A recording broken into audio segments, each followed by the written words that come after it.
Well, everybody, welcome back to Post Wrestling. It's a pleasure today to be joined by this man for the first time here at the site. He is the host of Pro Wrestling for Life that drops every Thursday alongside Nick Hausman.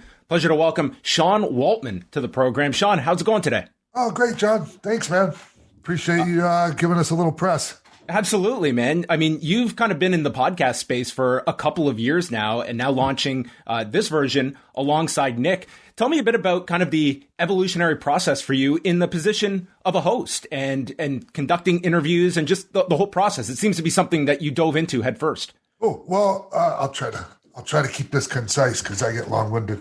I met Maria Menouno's husband, Kevin Undergaro, at the Hall of Fame at Madison Square Garden. I can't remember what year it was now. Right. Maria inducted Bob Backlund. Anyways, Bruno was, Anyway, so that was the Donald Trump here. Yes. Okay, yeah, that's right.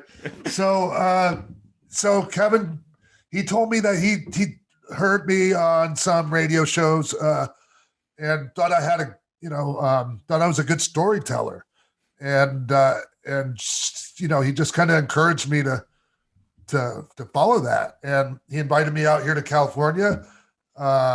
And he introduced me to Norm Pattis, who's Podcast One, big wig. And anyway, so I ended up doing the show. I ended up moving out here, mm-hmm. And I was doing my show out of his. He and Maria have AfterBuzz TV, and they have studios in North Hollywood that they would do that of. And so I would do my show out of their studio in North Hollywood on every Wednesday, and. Then the pandemic happened and the studios closed down. Kevin helped me build this studio in my house. And so I just, I took a hiatus, obviously, during the pandemic. And so now I'm back and just taking it to a different level, having more structure and, adding, just switch things up. Having Nick Hausman, and it's been great, man. It's been really great. I've always found, I'm not surprised that you found success in this area because, you can look at a lot of wrestlers that transition over and it's maybe they're going to be guarded about certain aspects or they're maybe going to hold their generation more so and look down upon those that are coming next in line. Those have never been attributes for you. You've been really an open book about your career. And as well, it really comes through. You just had MSK on. You have a great appreciation of the young talent that's also coming up. And I think those are two very strong qualities for someone in your position now. Yeah. Well, thanks, John. Glad you noticed. Hey, look, and I know some people make it their thing that it's, and there's an audience for that. I'm just bashing what's going on these days. And I get that. And everyone, it's just, man, I always really loved how Terry Funk was with all the newer talent and the newer generation of talent coming up from the time he was, whether it was at ECW, or just like when I met him before even ECW, just how, encouraging it was. And he wasn't shitting on everything. And there were things, he had criticisms or whatever, but, it's just the way he went about it. I really appreciated that. I'm no Terry Funk by any means, obviously, but, I like to try to be like Terry Funk when it comes to that. Do you sense that a lot, whether you've been at the Performance Center or you're chatting to younger talent, that they're going back and they're watching some of the stuff you were doing in Global and just coming up in an era where, for a lot of these performers coming up, they looked at you. It's like, wow, that is someone to aspire to. That's got to be an interesting position for you now to hear these stories. Yeah. And it feels great, and I'm grateful that I'm around now, still alive. My head's pretty clear, and I'm able to enjoy all this, and I'm able to contribute and give to them. It just feels so good, man. I don't think enough people appreciate the fact that You're on national television on ESPN at the age of 19 years old. Yeah. Like, you are learning with a national audience, and you pretty much have been on national television for your entire career at such a young age. How are you processing a lot of that suddenly you're getting this buzz on yourself, you're growing into this role, but you're 19, you're just going into your 20s, and everyone's watching you? Yeah. And I don't, obviously at the time I didn't think of things that way, but looking back on it, it's like, wow, most people when they're coming up, they don't have all the eyes on them as they're learning, right? Like, you can make your mistakes in front of a small number. Yeah. Yeah, man. When you put it that way, everyone saw me, and like guys like myself and Jerry Lynn, like, we were, not that we didn't have people that, gave us advice or whatever, but we weren't in the ring with, some of the talent that I was in the ring with once I got to WWE and started really learning, so we were figuring all this shit out as we, on our own a lot of the time, and looking back, I'm kind of proud of us, look, I think you should be. And I mean, I see the mistakes now when I look back at that stuff, but man, when I take into consideration, we didn't have, we were figuring that stuff out as we went, Did you find, especially in those early years, were you pretty receptive to constructive criticism? Was it something that it kind of depended on the source of where this information was coming from as you're learning, but at the same time kind of managing it with, hey, I'm pretty young and I'm having some success here doing things my way? So not a lot when, before I got to WWF, not really. Like, I mean, there just wasn't a lot of it. I mean, not that I didn't sit on their learning trees or whatever, but it just didn't happen as much. And there was guys like that I was around that were like, so like in Minnesota, I would see Sheik Adnan LKC a lot, and and it was great being around him, and I learned a lot from guys like that and Eddie Sharkey. But like their style and just, I mean, I didn't see it at the time. I guess what I'm trying to say, like, I didn't see where like they had anything to offer me as far as what I was doing in the ring. Now, when I got to WWF and I'm working with Terry Taylor, Rick Martel, Mike Rotundo, man, I just shut up and listened. I mean, there was like, I'll tell you a story real quick though about Rick Martel. Absolutely. Yeah, for sure. I'd love to hear about Rick Martel. Yeah. So I wasn't happy. Like we were putting a match together, and I thought I should have done more. And I'm like, I don't think I'm getting enough stuff in, kind of, like, and Rick's trying to be nice about it, and I'm like, I really didn't, John. Like, I honestly, I just felt like we weren't doing enough, but it came off really disrespectful, and like I got put in my place, and I shut up and I listened, and Rick was right. And it's just, that was a lesson I learned. And, I just, that's part of it, right? It's, I started just listening and taking everything in, and man, working with those guys, it was amazing, John. When it comes to, today, do you find that, compared to the early 90s, were people more guarded when it came to giving out that kind of advice? Like a Rick Martel, he's not just handing that out to anyone. He's got to see something in order to really open up and share that accumulated wisdom. Yeah, I don't know. I mean, have you heard that? People were like that back then because they were. Yeah, that's what it seems like. Even I remember Scott Hall one time, like I was just giving some advice to somebody about something, and he was like, hey, like, I can't remember the exact situation, but it was like Scott came up, when they were real stingy with the knowledge. Yeah. And that's, so what would happen is, unless you were working with that person, they didn't smart you up. They didn't smarten you up because, man, it was pretty competitive, right, John? Like, very much so. Yeah, it was all, these were trade secrets. Yeah. I never felt that way. I was always just really, like, I'll give it all away. Screw it. Like, I mean, maybe that wasn't a good strategy, but I don't know. I always felt like if they were worthy, like if they weren't worthy of the advice, they wouldn't understand it anyways, probably. When you take us to kind of the transition in 1996, and you're going from WWF to WCW. In your view at that time, was it kind of the thinking that I've gone as far with the 1-2-3 Kid character, it's time for me to really change my whole perspective, and part of it that is leaving WWF and doing something totally different elsewhere? What were some of the key factors in making that decision? Oh, I mean, besides the fact that, I had this meeting out here in Hollywood, LA. Sorry. I was out here recuperating from nagging injuries, and I was training out here.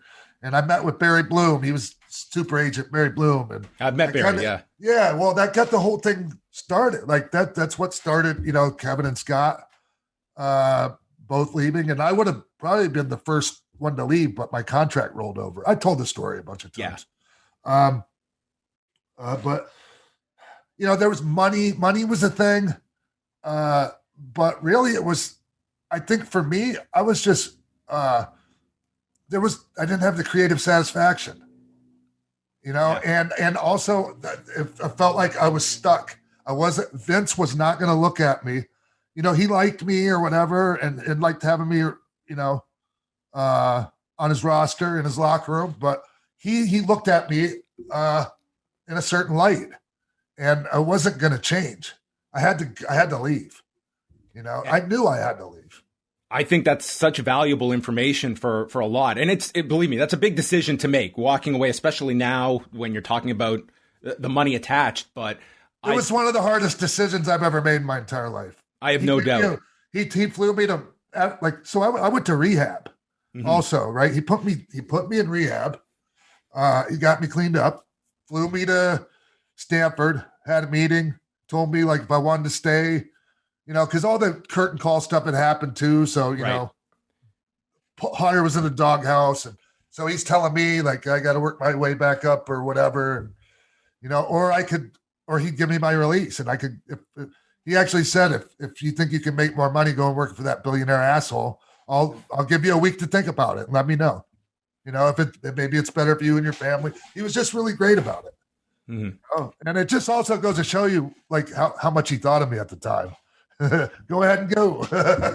Yeah, but I mean, you go back to, that's a pretty memorable moment is your return in 98 and you come in and you're a main player that you are instantly like that there are many factors going on like with WrestleMania and Tyson and everything. But I think a lot of people point to that felt like this segment that really felt like the tone shifting. Like here's a guy coming back. You cut that promo that I'm sure is brought up many, many times to you. Yeah.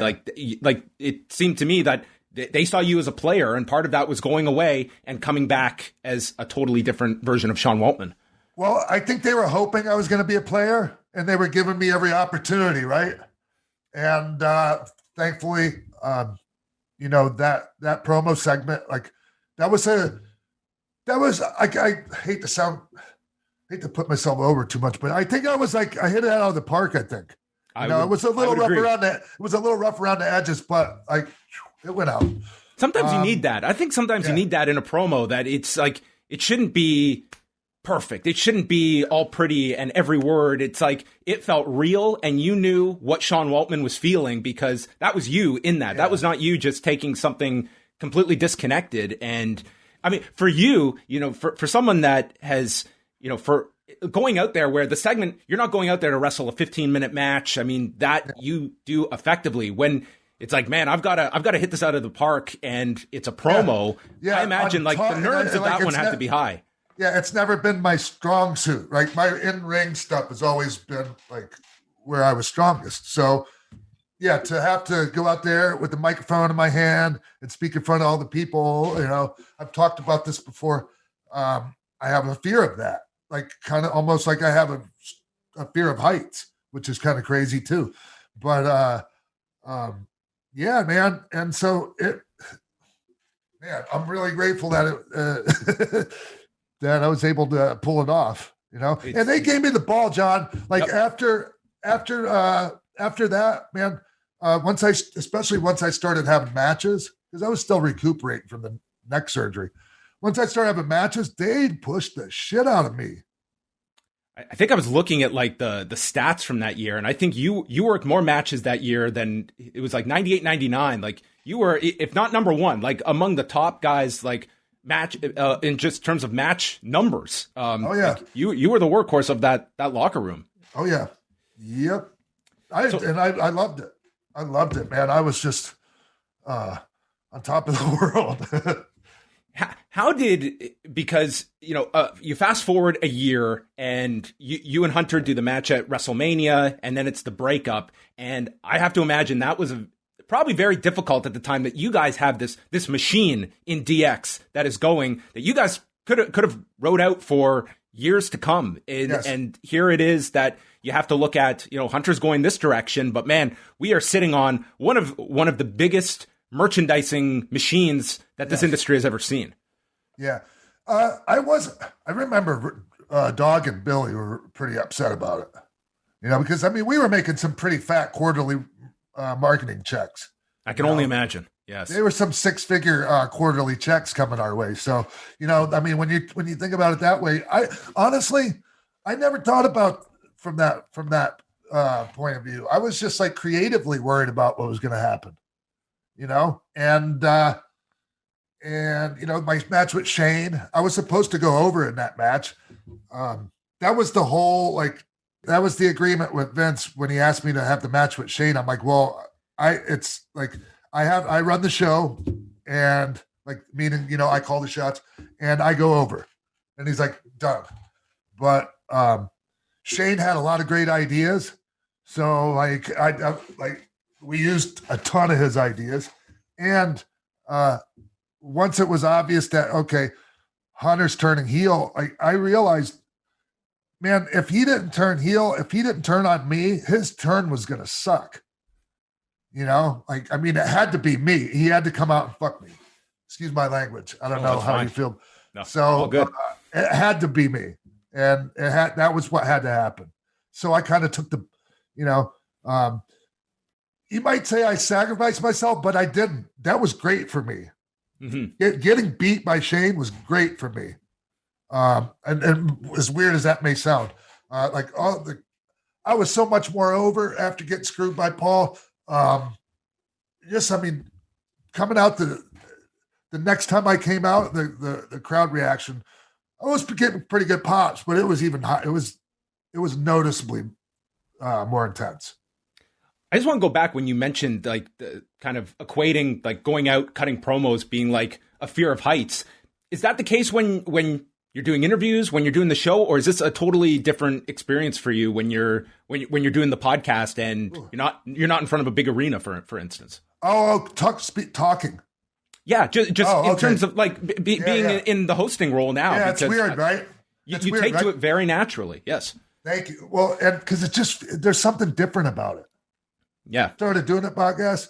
It was a little awkward, but it's just different. If you realize you're cutting a promo, and you're thinking about it, it doesn't come off like this, Right. It's a totally different medium. I think. And it's just, there's no time limit. You don't have to worry about hitting this or this. It's just, you've got the knowledge, and it's just getting it out there. And it seems like you've been able to find that ability. Not everyone can do that so seamlessly. Yeah. And I'm grateful for it, man, because a lot of people, some people didn't think I could even put a sentence together at one point, I think it's a pleasant surprise for a lot of people that I can actually carry on an intelligent conversation. Speaking about something current, did you get to see the recent Brian Pillman documentary on Dark Side of the Ring? Because I found it interesting that you and Pillman, I imagine, never really crossed paths within your careers. You would have missed one another, obviously in WCW, and then he passed away before you got back to WWF. We were only around each other a couple of times. We met each other just a few times. He and Hunter used to be roommates before Paul came to work for WWF. So he was still roommates with Pillman. Okay. When I would call there, like, cause we would hook up for, on the road, we were riding together, and, Pillman would be there. He'd answer the phone sometimes or whatever. But, so that was the only interaction I ever had with Brian. I looked up to him, Yeah. I mean, when you look, like, there's such an immense amount of these documentaries that have come out, and you've been very open about your own struggles, what you've gone through. Would you be comfortable in that kind of a light with, if they had come to you and wanting to do something on the life of Sean Waltman? That, I mean, you've been in this. I don't know, man.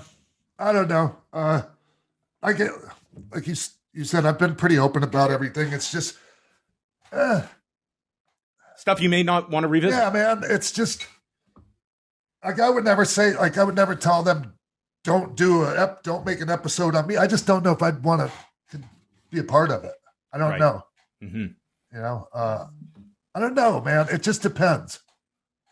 I say it because I think that, like, you have proven to be this incredibly influential figure to a lot of younger talent that look at you, and just the different chapters on your career, Sean, from Global to The Kid to Six, X-Pac, the King of Trios a decade ago. Like, you have had... It's been a decade now since that. That's crazy. Amazing. It's amazing. That feels like yesterday. But, I mean, you've had and you've been in the middle of so many huge stories. I mean, there would be no shortage of aspects to a Sean Waltman documentary or even a book. Yeah, and I've sat down and recorded some stuff for a documentary. Okay. Talked about a lot of things. And so there's some stuff in the can with me when it comes to that. But, man, and people have asked me, like, actually a few people, like with funding. And really? Man, like, it just feels like a commitment. Like, I don't know how long something like that would take. And I don't know, man, like, people follow me around. I think it's, I don't know, man. It's like, I do appreciate that it's, this, like, I watch some of the Dark Side of the Rings, and you can see like Jim Ross, for instance, like, he has to go back and relive like some horrible days, like between Owen and Pillman, and, the plane ride from hell is going to be covered. Like, it's a lot of stuff that sometimes when you get through, it's like, to sit down and have to relive it detail by detail, that can be pretty mentally taxing as well. Yeah. So I've been on and off working on autobiography. Okay. And that's one of the things about it is just, there are a lot of dark stuff in my story. Right. And just to go back and revisit some of that, that I have to do. I don't like it, man. It's not a fun place to go back and visit at all, man. And it's actually my somebody that was helping me with it, and I'm telling him these stories, and like, he's being traumatized, like, vicariously, just listening to this shit, Yeah. And it negatively affects the people that are trying to write this thing with me. Wow. No, it's tough, man. I bet. You're just a couple of months removed from pretty major knee surgery. You kind of had the works done back in January. So tell us a bit about just the recovery process and what is your outlook? Like, you said, like, this was over 10 years that you had these nagging problems. What was kind of the impetus to finally go through with the surgery? So I used to have NWA title matches in different towns with Adam Pearce, right? I loved it. I loved working with Adam. And so we had one. I was living in Mexico at the time, but I would come up for these shows, and we had one in Corpus Christi. And there was something weird about the ring or that. And I did a spot with him that I've done a million times. Literally, I mean, as much as I've done just about any spot. It's like a block the hip toss, and you do a backflip. And right. Anyways, when I landed on the backflip, I totally blew out my ACL. Excuse me. And that was like, I don't know, 13 years ago or something like that. Wow. And so like, and I never had time off. It was crazy. Like, like down in Mexico, they would just have me sit on the apron, and, they would hide me out in like triple, trio matches. And I had a match with Bryan Danielson like 2 weeks later in Australia. And we managed to have a match. Like if you look at it, you can see like I'm limping on one leg, but I never had a chance to get it fixed, John. Yeah. And I wasn't, back then I didn't have, health insurance. I didn't have, any of that. So living in Mexico, and I couldn't afford to take the time off. So is the plan like your wrestling days are not done though? No, I'm going to have a few matches, people like to make some big thing out of it. And like Nick, I know Nick gets excited and, fantasy booking my freaking comeback or whatever. But I'm just going to have a few matches, man. We'll see what happens. I'm not here to suck out any of the oxygen from the younger guys. If I can help enhance any of them, that would be most ideal. Oh, that's very cool. Well, yeah. Sean, it's been really cool to catch up with you and chat with you for the first time. Again, the podcast is Pro Wrestling for Life. It drops every Thursday. You can subscribe wherever you listen to podcasts with Sean Waltman and Nick Houseman. You guys just had a big chat with MSK. We've had Kyle O'Reilly on recently as well. What's coming up on this week's show? Kurt Bauer and Jacob Fatu. We're going to have them both on at the same time. We're going to, talk about there's some cool stuff going on, right? I was really happy to hear about their Vice TV deal. That's right. Yes. So yeah, that's fantastic. Yeah. So yeah, Sean, I just want to thank you again, John. This is the first time we've had a chance to do this. And I really appreciate it, man. Thank you. Let's make sure it's not the last time. I would love to have you back on sometime. And I really admire like your work on the podcast front. Like it's not as easy as some people might assume it is. And the fact you've been doing it for several years, I think you're a testament to the talent that you've got, the knowledge, and then being able to convey it. That's it's a unique skill. Thank you, John. I appreciate it, man.